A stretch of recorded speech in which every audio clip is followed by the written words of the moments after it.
La Bible abonde d'hommes, elle abonde de beaucoup d'autres choses, de doctrines, de principes.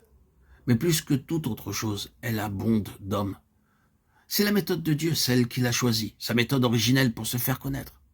Ces hommes qui étaient en relation avec Dieu, avec lesquels Dieu était associé, mettent en vue des traits caractéristiques distinctifs.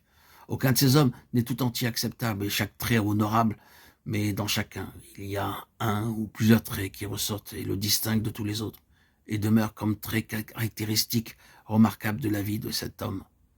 Ces traits distinctifs marquants représentent la pensée de Dieu, les traits caractéristiques que Dieu lui-même a pris la peine de développer, pour lesquels Dieu a mis sa main sur de tels hommes, afin qu'à travers l'histoire, il soit l'expression de certains traits particuliers. Ainsi, nous parlons de la foi d'Abraham, de la douceur de Moïse. Chaque homme est représentatif d'un certain trait caractéristique forgé et développé en lui. Et quand vous pensez à l'homme, le trait caractéristique est toujours le plus en vue dans votre esprit. Notre attention est attirée non par l'homme dans son ensemble, mais par ce qui le marque en particulier. Ainsi, par un apôtre, nous sommes appelés à nous souvenir de la foi d'Abraham, alors qu'un autre nous demandera de nous rappeler la patience de Job. Ces traits caractéristiques sont des pensées de Dieu. Et quand tous les traits caractéristiques de tous les hommes sont rassemblés et combinés, ils représentent Christ.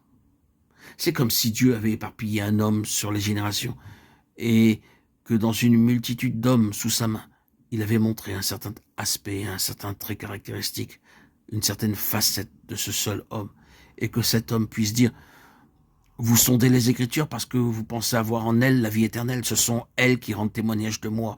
Jean 5, 39. Et il y a un homme réparti à travers la Bible, et tous ceux qui sont venus sous la main de Dieu ont été saisis dans le but de montrer quelque chose de sa pensée, qui, dans sa plénitude, est exprimée en son Fils, le Seigneur Jésus. Reconnaissant cela, nous pouvons mieux apprécier les mots que nous venons de dire, qui en premier lieu se rapportent à David, mais qui sont clairement considérés pour atteindre un but un plus grand que David. Relisez encore le psaume 89 et vous ne manquerez pas de voir que deux choses fusionnent en une autre.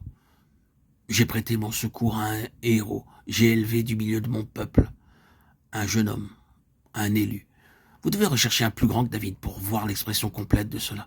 Dans les mots « j'ai prêté mon secours à un héros », nous avons l'une des grandes bases de notre rédemption. Un plus grand que David est présent ici.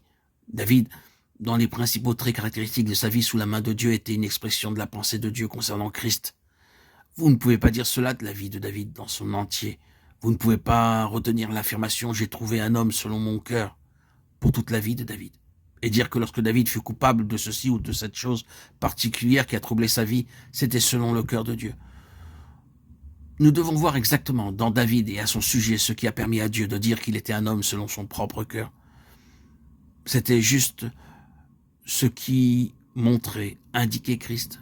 Ce qui est selon le cœur de Dieu, c'est seulement ce qu'est Christ.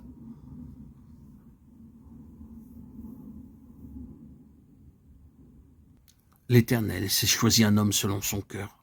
1 Samuel 13, 14. Le dessein divin a été conçu dès l'éternité